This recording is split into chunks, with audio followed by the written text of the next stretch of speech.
खंदक की जंग जीतने के बाद एक रात रसूलुल्लाह सल्लल्लाहु अलैहि वसल्लम ने ख्वाब देखा। वो अपने सहाबा के साथ काबा का तवाफ कर रहे हैं। वो अपना ड्रीम पूरा करने के लिए 1500 सहाबाओं के साथ मक्का की तरफ रवाना हुए, लेकिन मक्का वालों ने उनका रास्ता रोक दिया। रसूलुल्लाह सल्लल्लाहु अलैहि वसल्लम ने उनके एम्बेसडर को कहा, हम सिर्फ और सिर्फ उम्रा करने के लिए आए हैं। वो बंदा वापस गया। उसने कहा, मैंने रोम के बादशाह कैसर को देखा है और ईरान के बादशाह किसरा को भी देखा है और यमन के बादशाह निजाशी को भी देखा है, लेकिन मैंने मोहम्मद जैसा बादशाह कभी भी नहीं देखा। जब वो वजू करते हैं, लोग उस पानी को जमीन का खतरा भी टच करने नहीं देते। ऐसे आदमी, ऐसे फॉलोअर से लड़ना इम्पॉसिबल है। मैं तो कहता हूँ इनकी बात मान लो, लेकिन ऑफ कोर्स उन्होंने बात नहीं मानी। रसूलुल्लाह सल्लल्लाहु अलैहि वसल्लम ने हजरत उमर को कहा, तुम जाओ और उनसे बात करो। तो उन्होंने कहा, मेरा कोई भी रिश्तेदार इतना स्ट्रॉन्ग नहीं है मक्का में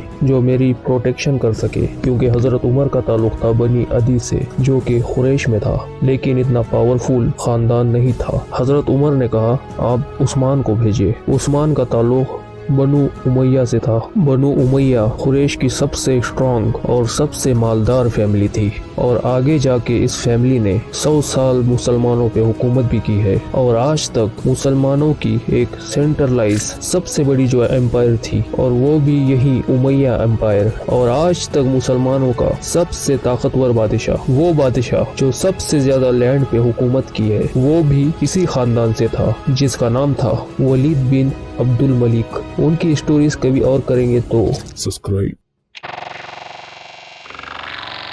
हजरत उस्मान नेगोशिएट करने मक्का गए, लेकिन इसमें उनके काफी दिन गुजर गए। इसकी वजह से मुसलमानों में ये अफवाह फैल गई, हजरत उस्मान को शहीद कर दिया गया है। उस जमाने में एम्बेसडर को कत्ल करना जंग का ऐलान करने जैसा था। इस अफवाह की वजह से सारे सहाबा जमा हुए एक दरख्त के नीचे, जिसका नाम रिजवान था। रसूलुल्लाह सल्लल्लाहु अलैहि वसल्लम के हाथ पे बैत ली, हम सब मर जाएंगे, उस्मान के खून का बदला जरूर लेंगे।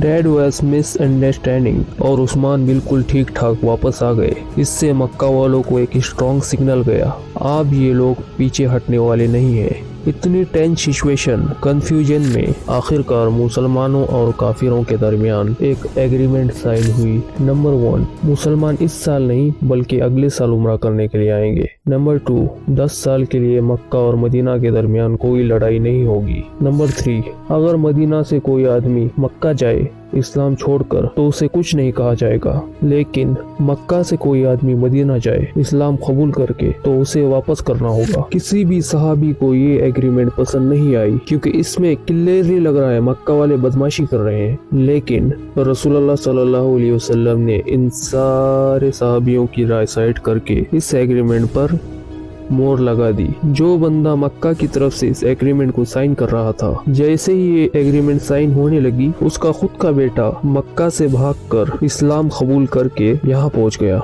लेकिन रसूलुल्लाह सल्लल्लाहु अलैहि वसल्लम ने उसको वापस कर दिया। वो सहाबी अबू जंदल रोता रहा, चिल्लाता रहा कि मुझे इन जालिमों के पास वापस मत भेजो, लेकिन डील इज अ डील, उसको वापस कर दिया गया। काफी लोग ऐसे आने लगे और सबको वापस भेजा गया। एक दिन एक औरत भी मक्का छोड़ के मदीना आई, मगर उस औरत को वापस नहीं किया गया। मक्का वालों ने मुआहदे में एक गलती की थी। इस मुआहदे में लिखा था, अगर कोई आदमी मक्का से मदीना आए तो उसे वापस किया जाएगा। आदमी, औरत का तो किसी ने कुछ नहीं कहा। इस तरह कोई आदमी इस्लाम कबूल करके मदीना आए उसे वापस किया जाता था, लेकिन कोई औरत आए उसे मजे से रहने दिया जाता। ऐसा सिस्टम चलता रहा। आखिर एक शख्स आया, अबू बसीर। रसूलुल्लाह सल्लल्लाहु अलैहि वसल्लम ने उसको भी वापस किया। वो किसी तरह वहाँ से भागकर मक्का और मदीना को दोनों को छोड़कर इधर middle of the nowhere रहने लगा। आहिस्ता आहिस्ता बहुत सारे लोग मक्का से मदीना जाते और मदीना से इन्हें वापस भेज दिया जाता। वो मक्का के बजाय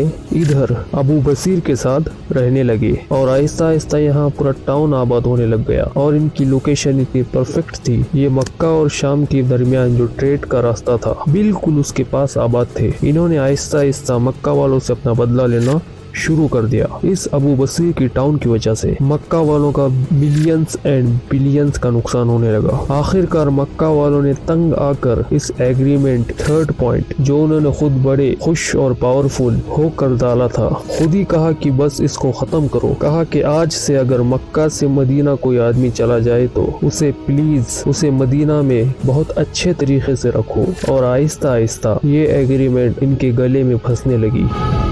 मुआहदे का दूसरा पॉइंट ये था 10 साल तक कोई भी लड़ाई नहीं होगी। तो रसूलुल्लाह सल्लल्लाहु अलैहि वसल्लम ने इसका फुल फायदा उठाते हुए अरब के बाहर जो बाकी एम्पायर्स सुपर पावर्स थे उनको इस्लाम की दावत देना शुरू की। एक लेटर गया हबशा, आज के जमाने में इथियोपिया, दूसरा लेटर गया रोमन एम्पायर ट्राइकलस, और तीसरा लेटर गया ईरान के बादशाह खुसरो के पास। ये आज के जमाने में हमें पता है बड़ी बात थी, लेकिन उस जमाने में उन बादशाहों के लिए ये ऐसे था कि आज इंडिया के एक छोटे से गांव से कोई लेटर लिखे डोनाल्ड ट्रंप को और सी जिनपिंग को। डिफरेंस आज और उस जमाने में सिर्फ ये है, उस जमाने के यहूदी और क्रिश्चियन दोनों को ये बात अच्छी तरह से पता थी, बहुत जल्द एक पैगंबर मैसेंजर आने वाला है। हबशा का बादशाह निजाशी जो कि क्रिश्चियन था, उसने तो इस्लाम कबूल कर लिया, लेकिन रोमन एम्पायर को ये बात बहुत अजीब लगी। उसने एम्पायर में कुछ मौजूद कुरैश के लोगों को बुलाया। उस टाइम अबू सुफियान भी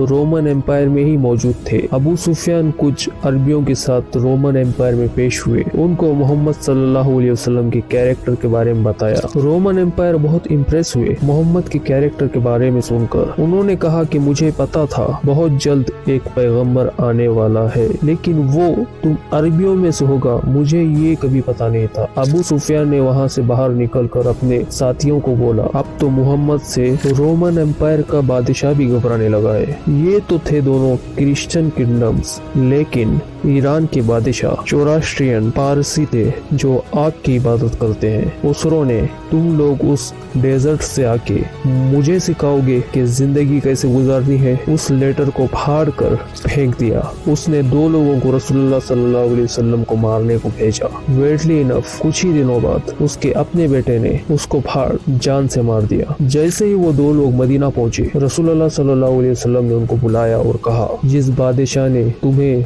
मुझे मारने का ऑर्डर दिया है उसके अपने बेटे ने उसी को मार दिया है। ये वो सुनकर हैरान हो गए और वापस चले गए। इस तरह आहिस्ता आहिस्ता इस्लाम का नाम पूरी दुनिया में फैलने लगा। वैसे भी मक्का के साथ 10 साल तक कोई भी लड़ाई नहीं होनी थी। मुसलमानों ने अपनी सारी अटेंशन मक्का को छोड़कर खैबर की तरफ की।